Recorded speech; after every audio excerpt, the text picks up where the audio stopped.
안녕하세요. 마더코드입니다. 오늘은 엔트리 기본 8번째 시간으로 지난 시간에 만든 출석 부르기를 개선한 출석 부르기 2를 만들어 보겠습니다. 오늘 배울 내용은 중첩 선택, 신호 보내기와 기다리기, 리스트를 좀 더 활용하는 방안에 대해서 배울 건데요. 중첩 선택은 선택적인 상황이 여러 단계인 경우에 사용하는 기능으로 선택 블록 안에 또 선택 블록이 들어가는 것을 말해요. 그리고 신호 보내기와 기다리기는 그동안에는 신호를 받는 사람이 항상 한 명이었는데 이번 작품에서는 여러 명이 동시에 받는 경우를 해볼 거예요. 리스트 활용은 리스트를 2개를 사용하면서 활용하는 방법 또 오늘 한번 해보겠습니다. 그럼 미리 준비해 놓은 작품을 보도록 하겠습니다. 이전 시간에 만든 출석 부르기는 출석한 친구의 이름을 또 부르면 출석한 학생 수가 증가하는 맹점이 있었어요. 그리고 작품 이름이 출석 부르기인데 친구들이 대답을 하지 않았죠. 그래서 오늘 작품에서는 출석한 학생을 또 불러도 출석한 학생 수가 증가하지 않도록 하고 출석을 부르면 친구들이 대답을 하도록 수정을 했어요. 한번 실행해 볼게요.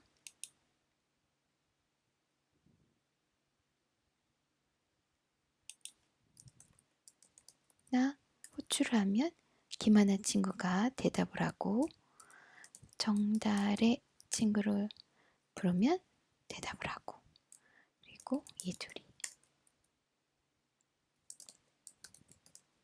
출석부에 없으면 그대로 뜨고 여기서 이둘이를 한 번 더 호출을 하면 출석을 한 친구네 하면서 요건 증가하지 않았죠.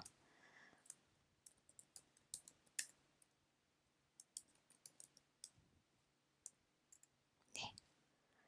그리고 이제 5명이 왔으니까 이제 소풍을 갑시다 하죠.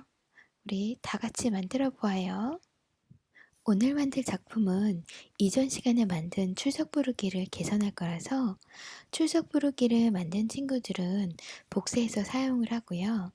만들지 않은 친구들은 마더코딩 블로그 엔트리 7강에서 작품을 다운로드 받아서 준비해 주세요. 이제 먼저 작품 이름을 8강으로 변경을 해 보겠습니다. 그리고 리스트를 하나 더 추가를 할 건데요. 이전에는 출석부만 있었는데 아까 실행했을 때 처음 보면 출석한 학생이라는 리스트가 하나가 더 있었어요. 그래서 리스트를 추가를 하고 출석한 학생이라고 이름을 등록을 할 거예요. 그래서 출석한 학생은 출석을 부른 친구들을 다시 이 출석한 학생이라는 리스트에 집어넣을 거예요. 그래야 출석한 학생이 누군지를 알 수 있잖아요. 그래서 출석한 학생이라는 리스트를 하나 더 추가해 둡니다. 그리고 신호. 아까 출석을 부르면 친구들이 대답을 했잖아요. 그래서 친구들한테 보낼 출석 부르기라는 신호를 또 추가를 할 거예요. 배경의 이 기본값으로 우리가 예전에는 학생 수를 5, 출석한 학생 수를 0 이렇게 숫자를 입력했는데요. 이렇게 숫자로 입력을 하지 않고 요걸 좀 바꿔볼게요. 이게 뭐냐면 학생 수는 출석부의 항목 수가 되겠고 출석한 학생 수는 이 출석한 학생의 리스트의 수로 정하면 될 것 같거든요. 그래서 출석부의 항목 수가 요게 들어가면 되겠고 여기는 출석부의 학생 수로 정하면 될 것 같아요. 그런데 이걸 왜 이렇게 바꾸나요? 하는 친구들이 있을 건데요. 숫자를 입력한 거나 이렇게 출석부의 항목수, 출석한 학생의 항목수 이렇게 등록한 거는 지금 기능상 별 차이는 없어요. 하지만 나중에 친구들이 이걸 다 끝나고 나서 유치원생 한 번 더 추가해 볼까? 할 때는 요게 숫자로 넣은 경우에는 이걸 바꿔야 되겠죠. 그래서 동작상은 문제가 없지만 어떤 프로그램을 확장하거나 변경하고 싶을 때 숫자를 사용하게 되면 관련돼서 계속 수정을 해야 돼요. 그래서 우리가 이런 기본값을 줄 때는 숫자를 줄 수도 있지만 좀 더 이렇게 항목이랑 연관된 정보들을 집어넣게 되면 변경하지 않아도 돼요. 요거는 지금 친구들은 이게 뭐가 그렇게 중요해요 할 수도 있는데요. 이게 습관이 되면 되게 좋은 습관이 되거든요. 그래서 요거는 계속 얘기를 할 건데 오늘 한번 얘기를 해봤습니다. 그리고 선생님에서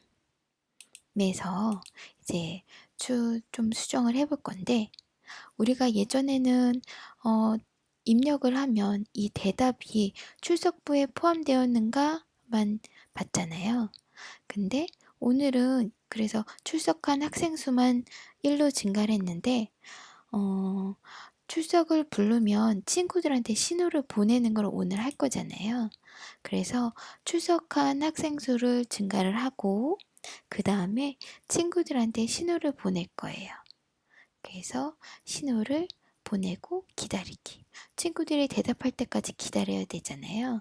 그래서 신호 보내고 기다리기 할 거고, 우리가 아까 이 대답을 출석을 부르면 출석한 학생 수 리스트에 집어넣는다고 그랬잖아요. 출석한 학생이 누군지를 알아야 되니까. 그래서 대답 항목을 출석한 학생에 추가를 할 거예요. 출석한 항목에 추가하기. 근데 요게 대답이 이제 출석을 부른 친구 이름이잖아요. 그래서 출석 부른 이름을 출석한 학생에 추가하기. 요거를 더 블록을 추가를 할 거고, 그러면 신호를 보내면 각 친구들이 대답을 해야 되잖아요. 그래서 친구들이 대답하는 거를 해볼 거예요. 이제 친구들이 출석 부르기 신호를 받았을 때를 코딩할 건데요. 친구들이 출석 부르기 신호를 받으면 그 출석된 이름이랑 동일한 친구만 네 하고 대답을 했잖아요. 그래서 각각 친구들이 신호 받았을 때 블록을 다 등록을 할 건데 그 중에서 대답, 출석한 이름이랑 자기 이름이랑 동일한지를 봐야 되겠죠. 그래서 만일 뭐뭐라면 대답과 내 이름이 동일하면 네 하고 대답을 하면 되겠죠.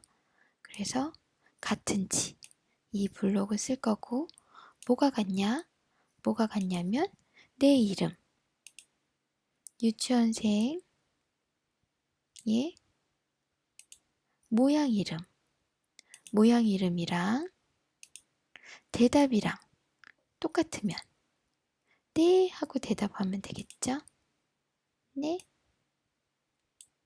하고 1초 동안 말할 거예요.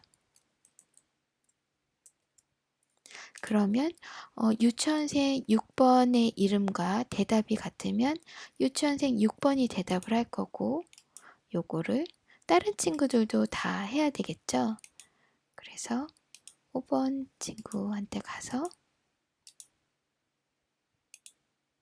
이 친구는 5번의 모양 이름이랑 똑같으면 네 대답을 하는 거고 요것도 4번 친구로 바꾸고 3번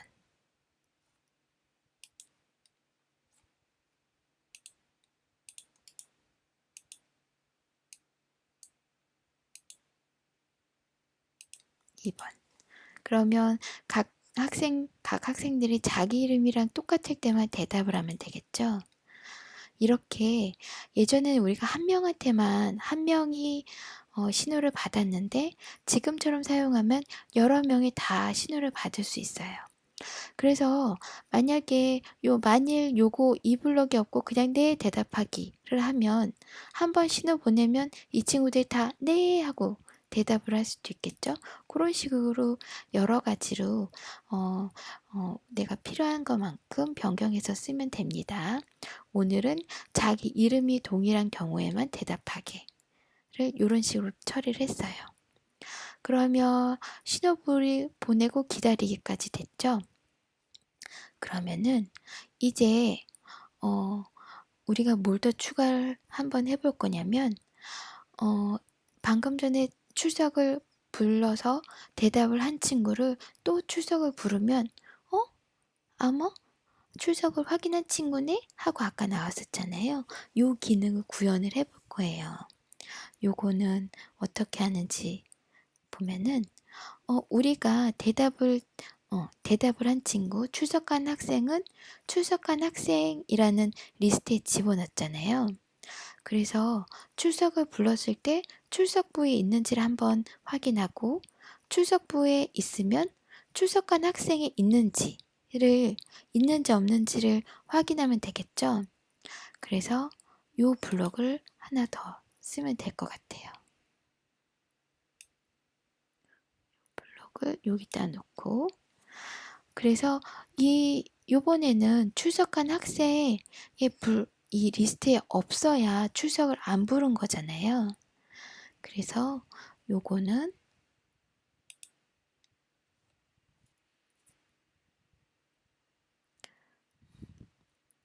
뭐가 아니다. 뭐가 아니면 될까요? 출석한 학생의 대답이 포함되어 있지 않으면 되는 거죠.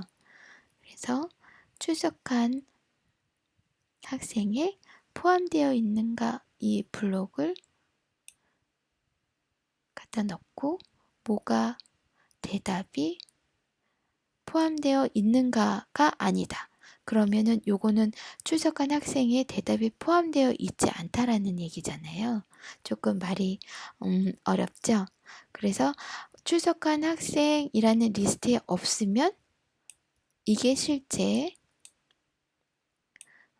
이게 바로 출석을 처리를 하는 거고 아니면 어머 출석을 확인한 친구네? 하고 메시지를 입력을 하면 되겠죠.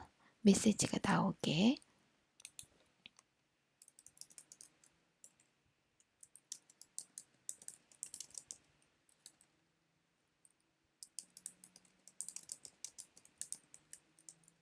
이러면 될 것 같아요. 그죠? 그럼 한번 실행해 보겠습니다. 우리가 아까 처음 시작할 작품 봤을 때는 출석한 학생이 안 보였는데요. 지금은 어떻게 달라지는지 비교하기 위해서 숨김 처리는 하지 않았습니다.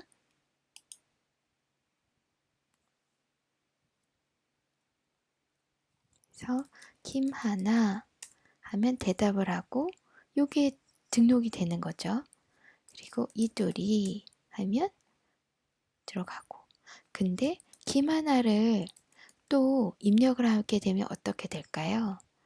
출석부엔 있는데 출석한 학생에도 둘 다 있죠?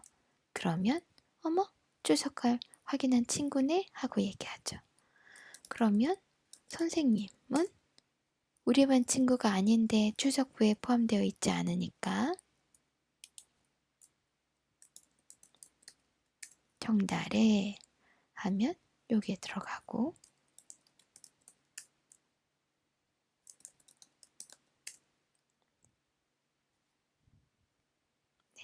오늘은 여기까지. 오늘 배운 내용 중에 제일 중요한 부분은 이 중첩 선택이에요. 그래서 중첩 선택이란 건 이 선택 블록 안에 또 선택 블록이 들어간 건데요. 이런 식으로 오늘 같은 경우에 출석부에는 있고 출석한 학생 수에는 없고 이렇게 단계적으로 두 가지를 확인해야 될 때 이렇게 중첩 선택을 쓴답니다. 그리고 또 출석한 학생, 이 학생 리스트는 실제 실행을 할 땐 보이지 않게 처리를 하면 더 좋을 것 같은데요. 이렇게 리스트는 출석부처럼 값을 쭉 등록해서 확인하는 용도, 그리고 이 출석부와 출석한 학생을 비교를 해서 또 다르게 활용하는 방법. 그래서 리스트는 요런 식으로도 활용할 수 있다 하고 오늘 작품에서 사용해 봤습니다. 오늘은 여기까지 하겠습니다. 다음에 또 만나요. 안녕.